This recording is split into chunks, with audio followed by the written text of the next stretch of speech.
solution. Taste buds are going through evolution. Open them capillaries up. Feeling so spastic, my cheeks are flushed. Hey guys, and welcome to Stalara Craft. I am Stalara, and today I'm going to be doing a New Year's rant for you guys. I know I don't normally do rant videos, and I guess this won't be like a rant, but there will be some ranty bits, so be prepared. If you're not used to that from me, there's gonna be a part where I'm gonna get a little passionate about things, but then on to normal video and talking.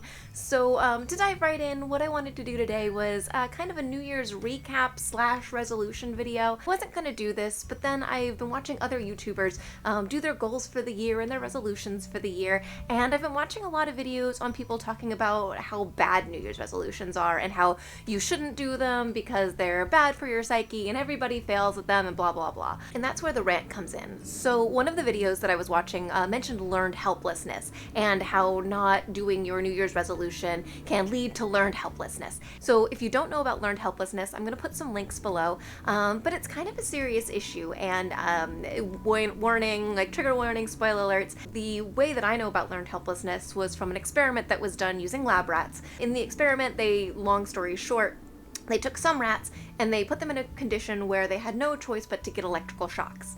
They took other rats and they put them in a condition where they could escape the electrical shocks through hard work or through the decision to escape the shocks. And then later, when these rats were put into situations, both groups, where they could escape the electrical shocks, the group that had always had the choice very quickly figured out how to escape the shocks, and the group of rats that didn't have a choice, that were forced to sit there and endure the shocks, didn't leave. They thought that it was part of their life and it was something that they just had to accept, and so they sat there, and even though there was a clear route where they could escape the shocks if they chose to, they had learned that they were helpless, and they had learned that they had to sit there and accept the shock, and that was just a condition of life. Right? So that's learned helplessness. That is when society or when some kind of external pressure makes you endure something for so long that you believe that you have no choice, that it's part of life and that it's normal and it's what you have to accept. New Year's resolutions are not part of life. They are not a thing that you have to accept. When I was watching this video, and they said that when you fail at a New Year's resolution, it leads to learned helplessness. And so we learn that when we make a New Year's resolution to eat healthy and then go to McDonald's, that's just a part of life and that we have to accept it. And that's bullshit. Pardon my language, but it made me really angry. New Year's resolutions, it's not something that's imposed on you from the outside. It's not something that you have to deal with and that you have no choice to get away from. You make decisions. And yeah, it's something like 70 or 80% of people who make New Year's resolutions, do they tend to not keep them through the half of the year? Yeah, that's true, right? But that's something we choose to do. We choose to make a resolution to eat healthy, and then we choose to go and eat fast food or McDonald's or processed food for a number of reasons. And that's kind of my point. New Year's resolutions, yeah, a lot of folks don't follow through with them. But that's not even necessarily the point. The point is what you do with what you learned from those New Year's resolutions. How do you take that learning experience and take that failure, which is okay? How do you take that failure and turn it into something positive and turn it into something that you can move forward with, right? And so that's kind of really what I want to talk about today, is taking those failures, and I hate to call them failures because they're really more learning experiences, but to take those resolutions and then make a plan to move forward and to continue with what you wanted to do, even though maybe you couldn't meet the originally set goal or the originally set guideline. Because I will admit, a lot of the times New Year's resolutions are a little crazy, and people are like, I'm gonna go to the gym 9 times a week, and I'm not even sure how you think you're gonna go 9 times a week, but then when you only go twice, you go, oh, I failed, and we give up. We're gonna talk about how to take those failures and then reassess, reevaluate, and then turn them into something positive. That being said, I wanted to review my New Year's resolutions from last year, and then kind of talk about what I'm going to do to move forward, and then my New Year's resolutions for the coming year, or kind of the goals and the things that I want to achieve. Got my notes here, so I'm going to have to refer to my notes every once in a while. But so the first thing that I said was that I wanted to stop doing things because I was worried about what other people thought. And this is a resolution that I consider an absolute success. A little bit about me personally. In my day job, I'm a training specialist, and so I work for a nonprofit company, and I work for helping to train employees who have significant barriers to financial success, right? So employees who have been in these learned helplessness situations, which is why I got so angry. Taking people who have been in these situations and then teaching them how to open a bank account, how to use a computer, how to have the job skills that they need to move into management and leadership positions, and how to be the best versions of themselves. And so that's what I teach people on a daily basis. And I think last year I mentioned my hair, and that was kind of a reminder on a daily basis that I wanted to stop doing things because I was worried or intimidated. And so one of the things that I've done is at work is I've just started being really vocal about the things that I want to see happen and the changes that I want made, because like every place, we have our problems and we have our opportunities for improvement. And I used to sit down and complain to my boss and tell him, hey, these are the things that I want to see changed, and this is how I'd like to see it. And my boss, he's a lovely gentleman, but he'll push things forward only when it seems like it's the right time.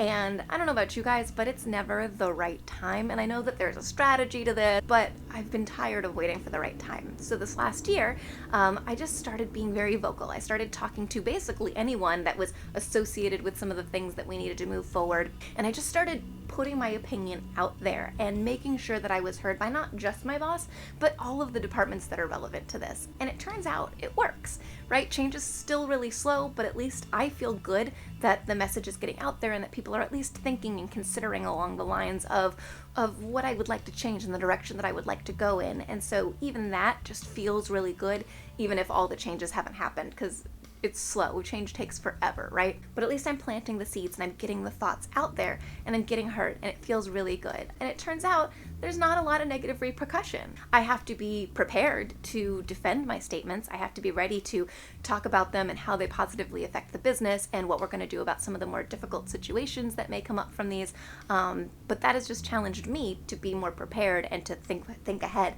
And that's been a great learning opportunity. So yeah, not doing things because I'm worried about people are going to think. I've been very vocal at work, and I've gotten what I think is a lot of good progress made in a lot of really important areas. And then there have been some situations where I almost got taken off of a project that I was really close to and really passionate about, and I was loud and I didn't back down, and I fought my boss, and I probably put myself in some situations where a lot of people might have been afraid of retaliation or being in trouble or being looked down upon because of being the black sheep and being so vocal. But I put myself out there anyway, and every time it has turned out really well, right? It's been a little bit difficult and it's been challenging and frustrating at times, but every time it's turned out really well, and I've made those steps forward that I wanted to make. If any of you are thinking about making a resolution like that to stop not doing things, I highly encourage it, right? Be prepared to talk about your passions, be prepared to defend your point of view in an intelligent and well thought out way.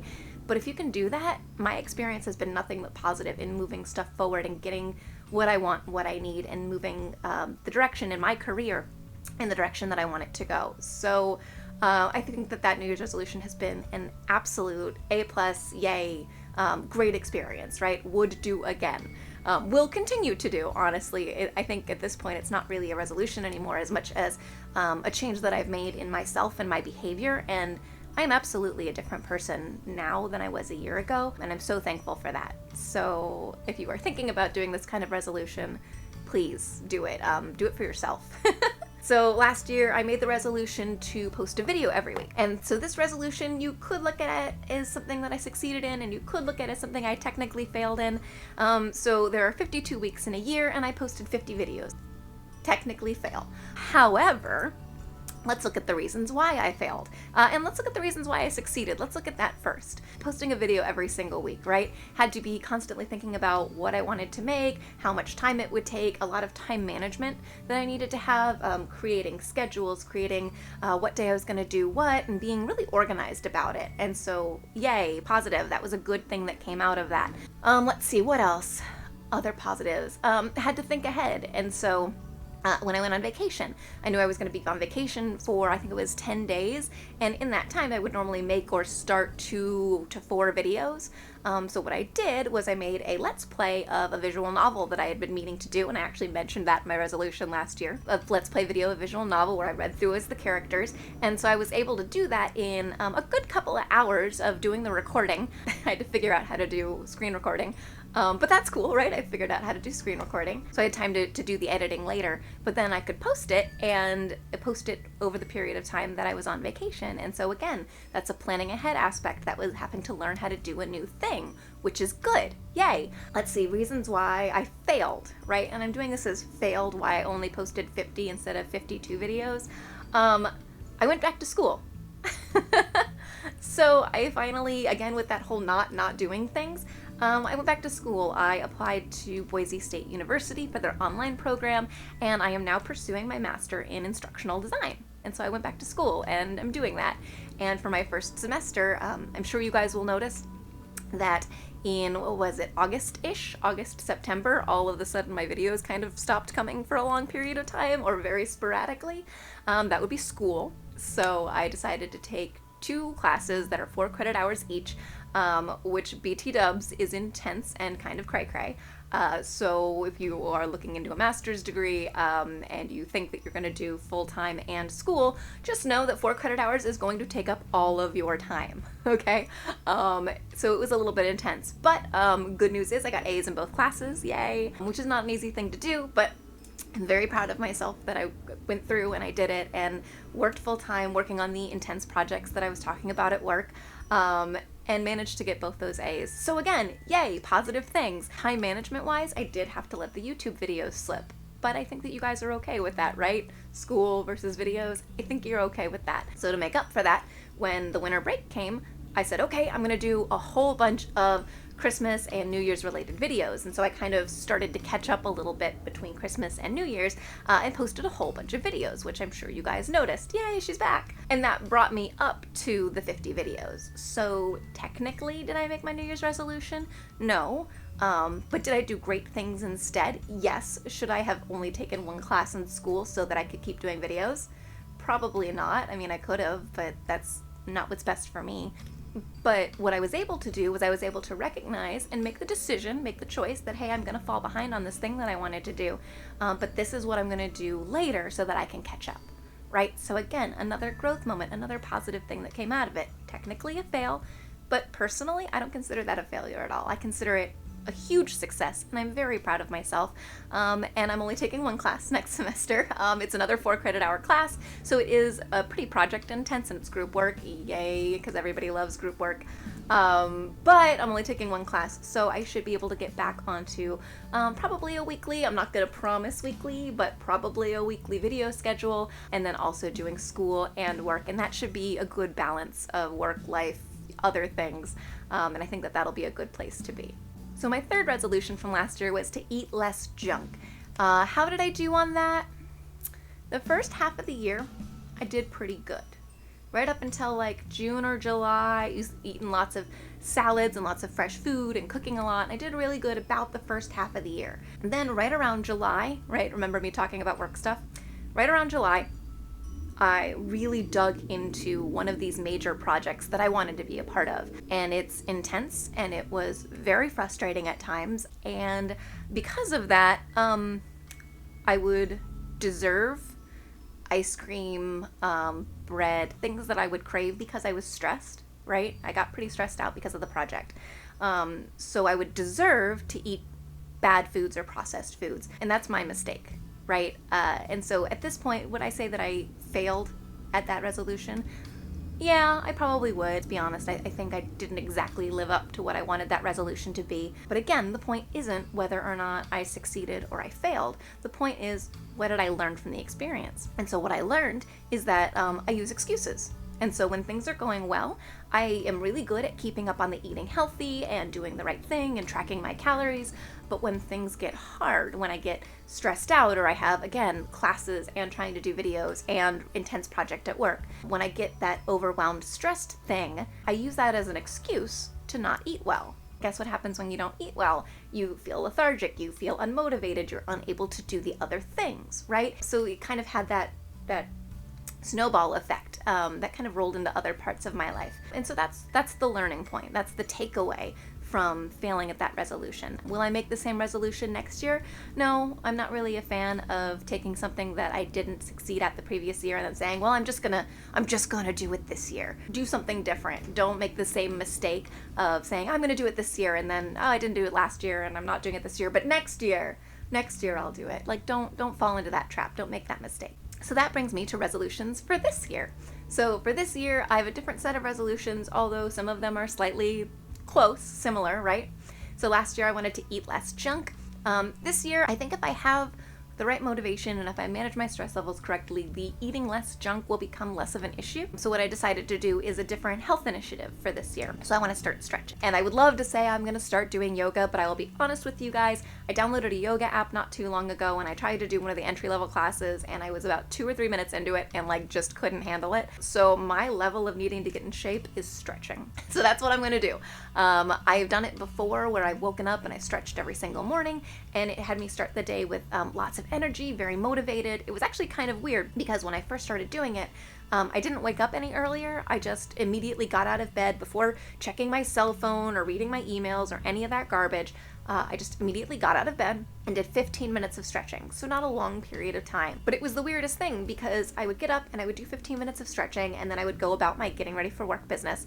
And I was somehow ready for work earlier than I was when I wasn't doing stretching. So I'm not sure how that magic works, but I know I can do it and I know that I have the time. So that excuse of I don't have time for me doesn't work, right? I can't use that excuse because I know that if I get up, I'm more aware, more alert, more motivated. And so if I do the stretching first thing in the morning, it starts my day off on a great note and I am ready to go. So I want to start with a small goal because I think it was November where I was like, all right, I'm going to do it. I'm going to get into stretching. And then I started waking up in the morning and I tried to do it every morning. And basically as soon as I didn't do it for 2 mornings in a row, I was like, forget it. I'm not doing it.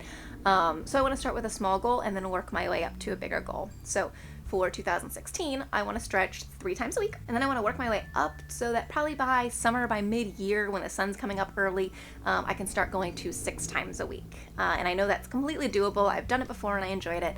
So I want to start off with 3 times a week, and then I want to move up into 6 times a week by mid-year. And I think that's a really reasonable goal and should help get my energy level up, and it'll help work with the fitness part. I think if you start off on that positive note, then the eating healthy kind of just comes because you've already done all this work and you don't want to ruin it by doing something gross like eating fast food. So, gonna stretch.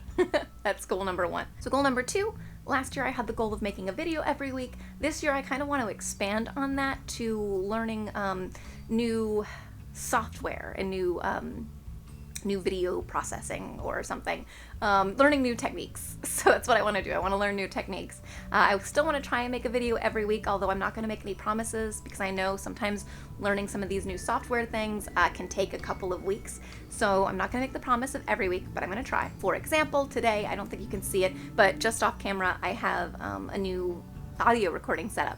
And so it's the same setup that I use to record when I'm doing voiceovers for videos, and I really like the quality of that, but I wasn't sure how to make it sync up with when I was recording myself in person, right? I had a little, a little crappy mic that I used to wear on me for recording in person, but I didn't really like the audio quality from it, so I stopped recording in person as much because I didn't like it. But I like talking to you guys and I like interacting with you guys. So today for this video, perfect place to start with New Year's resolutions, I am trying a new audio setup. So we're gonna see how that goes and let me know how you like that. But yeah, I want to learn new techniques and kind of expand on my video making skills. So there's that. For resolution number 3, this one is kind of about getting in touch with you guys a little bit more. I love making my videos, and I really do. I love them, and it just makes my day when one of you guys comments on it or asks me a question about a recipe or how is this supposed to work, can you substitute things. I really, really like that part. But the videos that I make don't really lend themselves very much to interaction, and that's kind of my fault, so maybe that's one of those things I'll work on with the last resolution, but they don't really lend themselves to interaction a whole lot. I think part of it is because I just feel like it's so lame to be like, how do you derp to derp? Let me know in the derp down ba derp. It just sounds really not genuine at all to me, and I hate doing it. So I want to find a way to be a little bit more interactive with you guys. And so I had a couple ideas, and feel free to let me know in the comments down below what you think of them. But seriously, like, I want to know what you guys think. One, I could start writing a blog, and so I could use something like Tumblr to just recap how my week or how my months or whatever have been going, and kind of just say, hey, remember what I was talking about at work, this is what I've been doing, classes are going great, I'm learning all these cool things, I have opinions on stuff, like whatever is going on. So I could use a blog to do that, which wouldn't mean having you guys needing to watch more videos, and is probably a little bit easier than filming and editing more videos. But yeah, that's an option. Option number 2 is vlogs, right? So instead of a blog, doing a vlog where I sit down and talk to you guys. Vlog videos are way easier to do than it is to do like a cooking video or a crafting video. And so I could do a vlog probably twice a month. It would be a good goal if I was going to do a vlog. I think that's, again, they're easier to do, so I think I can fit that in between the other videos. And the vlogs would probably include things like, hey, this is the technology that I'm working on right now, and this is what I'm having a problem with, and this is what I'm learning about stuff in classes, and whatever I'm excited about. And then questions from you guys, right? So comments on videos, and it would probably be easier to answer certain kinds of questions that come up by saying, hey, you know, Sally, Sue, Mary, Joe, whoever, had a question about this kind of thing, and this is how to address it, so everybody gets to see it. So I haven't completely worked out what I would want the vlog to look like, but that's kind of a general idea. And then option number 3, and call me crazy, but I was thinking about doing like I guess kind of like a vlog, but with gameplay. And so one of the things I do to relax is I play Minecraft. And I was thinking about doing like a Minecraft Let's Play, but instead of trying to teach you guys how to use a new mod or teach you how to play Minecraft, just use it as an excuse to sit here and talk, because obviously, as you can see, this video is going to be a lot longer than I expected it to be today. Using that as kind of an excuse to just ramble and talk about things and have more of an interactive time with you guys. I use Minecraft to relax, and Minecraft is, you know, relatively easy if you're not doing an intense build. It's relatively easy to kind of just go on autopilot, so it wouldn't be difficult to talk over Minecraft while playing it, and then have this kind of free flow discussion like I'm having right now with you guys. Basically, New Year's resolution number 3 is to do something to be more interactive with you and to connect with you guys a little bit more, because that's something that I feel like this channel is really missing and that I really want. So let me know, again, in the comments down below. Do you guys like the idea of more of a blog or more of a vlog, or playing over a video game and just freeform talking with you guys? If I played over the video game, I probably could do a face cam. I think that's a thing. It would be a new technology to figure out, haha. So that would be a new thing that I would figure out, how to do a face cam over a video. So yeah, let me know. I want to start doing probably twice a month with that, but no guarantees, because again, I'll have to learn how to do whatever it is that I decide to do. So yeah, that was my recap of my resolutions from last year, plus my rant about why resolutions aren't bad. Can we please stop telling people that they can't fail? Can we please stop telling them that failure is a dirty word and that it's a bad thing? Because it's not. I would love to see more people just fail more often and fail more frequently, because it's about what you learn from those failures, and it's about how you build your personality and the decisions that you make to not make the same mistake again. Failure is a necessity for growth and development, and it is okay, 100% okay, to not make a goal, so long as you learn something from it and make a plan to move forward from there. So can we just right now, 2016, stop telling people it's not okay to fail? Like, can we do that? Please. But yeah, rant over. So again, I would love to be more interactive with you guys, so please let me know what were your thoughts on this video. Do you want to see a blog, a vlog, or a gameplay talking thing moving forward in the future? Or just like, what are your resolutions for next year? What are the things that you want to move forward with for yourself, not for anybody else? But what are the things that you want to move forward with for yourself for 2016? And I don't know, maybe I'll have some suggestions. Maybe I can help you do that. But I will see you guys later. I heart you. Have a wonderful New Year's. I look forward to having more videos for you guys. If you haven't already, do me a favor and subscribe, because that helps other people find the videos. I will see you later. I heart you. Goodbye.